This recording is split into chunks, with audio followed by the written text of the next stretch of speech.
Every ride on this list was functioning exactly as designed. The signs were posted, the warnings were given, the safety systems were in place. What happened next was caught on camera, and every single case ends the same way. Once you understand what went wrong in each one, you will never look at a fairground ride the same way again. Why these cases are different. Theme park safety incidents fall into two broad categories. The first involves genuine mechanical failure, a weld that gives way, a brake that does not engage, a design flaw that nobody identified until it was too late. Those cases raise questions about engineering, maintenance, and institutional accountability. The second category is more complicated. These are incidents where the mechanical systems performed correctly, where warnings had been issued clearly and repeatedly, and where a single decision by a rider to stand up, to lean out, to force a restraint, to ignore a posted instruction, produced a consequence that the safety architecture around them was not designed to prevent from within.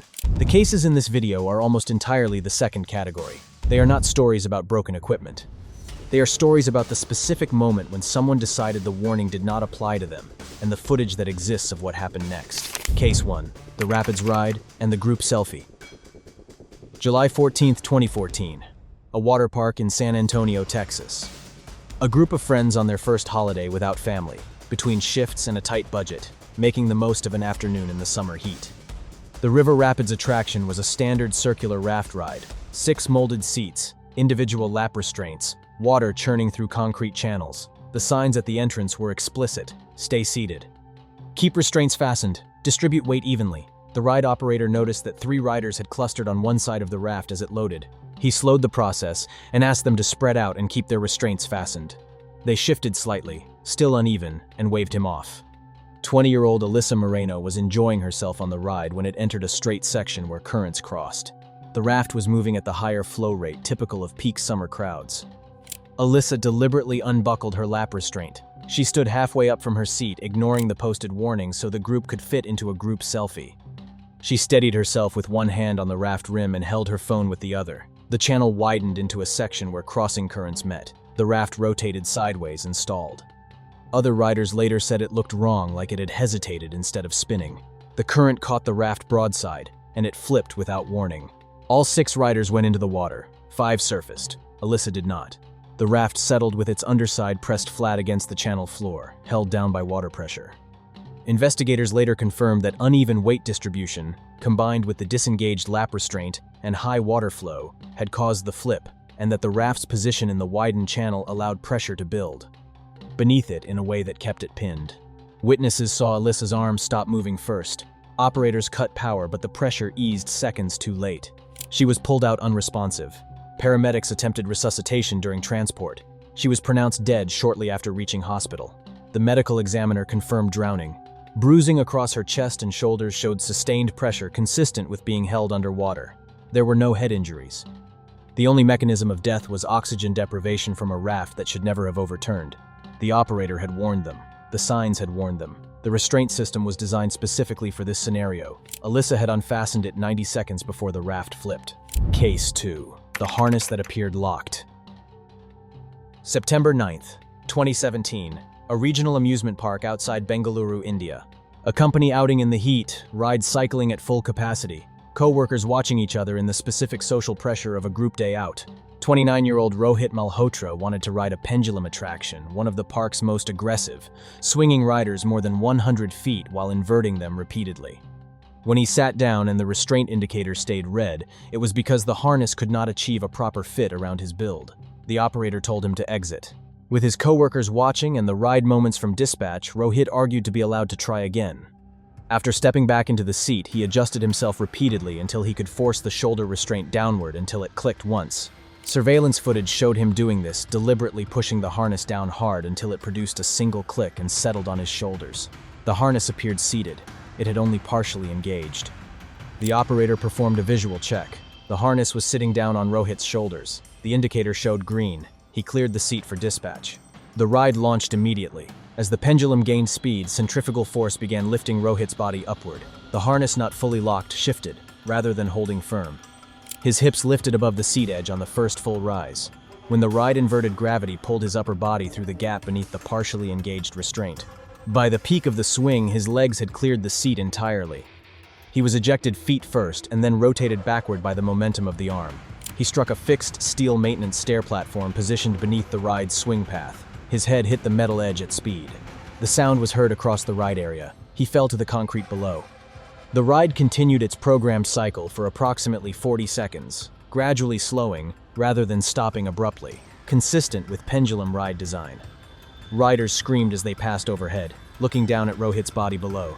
When staff reached him, there was no pulse and no breathing. Paramedics arrived 7 minutes later and confirmed death at the scene. The post-mortem listed catastrophic blunt force head trauma as the cause of death. The skull fractures caused immediate brain failure. Video evidence confirmed that Rohit had deliberately forced the restraint into a partial lock before dispatch. The operator had conducted a visual check and seen what appeared to be a correctly positioned harness. The indicator had shown green because the partial lock had triggered the sensor. The restraint system had been defeated from within. The safety architecture around it had no mechanism to distinguish a forced partial lock from a genuine full engagement. Rohit had found the gap between those two states, and the gap had killed him. Case 3. The speed slide and the head-first launch. August 3rd, 2016. A water park in Phoenix, Arizona. Temperatures above 100 degrees Fahrenheit. Packed walkways. Lifeguards shouting to be heard above the roar of pumps and running water. 38-year-old Daniel Crest was a shift supervisor at a warehouse in Glendale, dependable, hands-on, a father of 2 young children. He had recently lost nearly 40 pounds after a doctor warned him about high blood pressure. Co-workers had noticed in the months before the incident that he increasingly joked about still having it and proving he was not fragile. It was his day off. The ride he chose was the tallest speed slide in the park, a near-vertical body slide built for maximum drop and acceleration. Signs at the entrance warned riders explicitly to descend feet first. Staff members issued verbal warnings about head-first entries increasing speed and risk at the shallow runout at the bottom. Daniel laughed it off. He strapped his phone into a waterproof chest pouch and lined up for his turn. When it was his turn, he did not sit the way he was told. He leaned forward, tucked his arms in tight, and pushed off head first. A fixed overhead safety camera confirmed his launch angle and body position differed from the required posture before he had even begun to descend. The slide's angle accelerated him almost immediately. Water slammed against his shoulders as the tube narrowed. When he burst out of the exit, his head was the first point of contact. His forehead struck the concrete lip at the end of the slide. His neck folded violently under the force while the rest of his body continued forward. His torso hit the water surface flat. He did not raise his head or move his arms. Riders exiting behind him collided with his lower body. Lifeguards activated emergency protocols immediately. Daniel was pulled onto the deck within seconds. He was unresponsive. His eyes were open and unfocused. His phone case was cracked across his chest from the impact. Paramedics arrived 7 minutes after the 911 call was placed. No spontaneous breathing or response was observed at any point. He was pronounced dead shortly after arrival at hospital. The medical examiner determined that Daniel died from a high cervical spine fracture. The impact had fractured vertebrae at the base of the skull, disrupting the spinal cord and brainstem and immediately stopping both breathing and heart regulation. Survival was not possible given the injury severity. Investigators noted that warning signs were visible at the entrance and that staff had issued verbal instructions multiple times.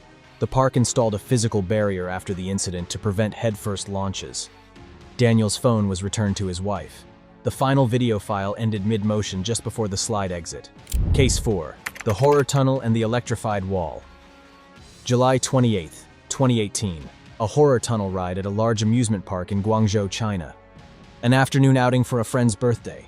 A rare day off for a 32-year-old retail clerk who had not taken a proper break in nearly a year. The Horror Tunnel was an indoor dark ride designed to look deliberately run down. Exposed pipes, flickering lights, fake electrical panels, and dangling wires were intentional set dressing. Warning signs at the entrance instructed riders to remain seated, keep hands inside the vehicle, and avoid touching props. Operators repeated the rules as cars loaded. Lin Jiaxin boarded a 2-row car with 3 friends, already filming on her phone as the ride began. The car moved slowly through tight corridors, with animatronics lunging from the walls. Midway through the ride, the car stalled briefly near a section designed to look like a flooded electrical room, yellow and black hazard stripes on the wall, fake sparks overhead. Lin leaned sideways for a better camera angle. The lighting was low, and she mistook an electrified effect panel for part of the decorative set. A high-voltage spark effect unit was built into the wall, normally protected by a clear plastic barrier and a warning label indicating not to touch the electrified prop. Surveillance footage showed Lin extending her arm outside the car, reaching past the clear safety barrier to steady herself against the wall while continuing to record. Her fingers made contact with the electrified effect rod. Witnesses in the car felt a sudden jolt. Lynn's body stiffened. Her phone dropped into her lap as her arm locked in place against the wall. The electrical current traveled through her hand, across her chest, and into a grounded metal handrail beside her seat, completing the circuit through her body. Sparks were visible briefly, captured on a ceiling-mounted camera. The ride continued for several seconds before stopping automatically due to a power fault. Lynn collapsed forward in her seat. Her friends tried to shake her, but she did not respond. Emergency lights switched on and operators initiated an evacuation. Staff reached the car within 3 minutes and found Lynn unresponsive with no breathing or pulse. Paramedics arrived 7 minutes later, attempted CPR and defibrillation, and pronounced her dead at the scene. The post-mortem confirmed electrocution as the cause of death, noting electrical burns on her hand and cardiac arrest caused by current passing through her body. Investigators confirmed she had reached past the safety barrier and made direct contact with an intentionally electrified effect prop inside the tunnel. The barrier had been there. The warning label had been there. The ride operator had repeated the instructions at loading. Her phone was returned. Its final video cuts to black. Case 5. The Ferris wheel and the storm footage. October 6, 2016, a regional fairground in Pierce County, Washington State. An overcast evening with scattered thunderstorms moving toward the area. The fair remained open. 27-year-old Evan Brooks had been building a small online following through short vlogs and stunt clips filmed during his time off from a delivery driver job. His videos were simple heights, risky angles, moments designed to look fearless. Friends said he liked showing he was calm in situations that made others nervous, especially when there was a camera involved. He had arrived at the fair alone after finishing his route early. Warning lights near the Ferris wheel signaled that weather could cause delays. Recorded announcements stated the wheel might stop without notice. Evan boarded anyway with his phone already recording, telling friends later online that he wanted storm footage from above the fair. The gondola rose as wind pushed lightly against the cabin.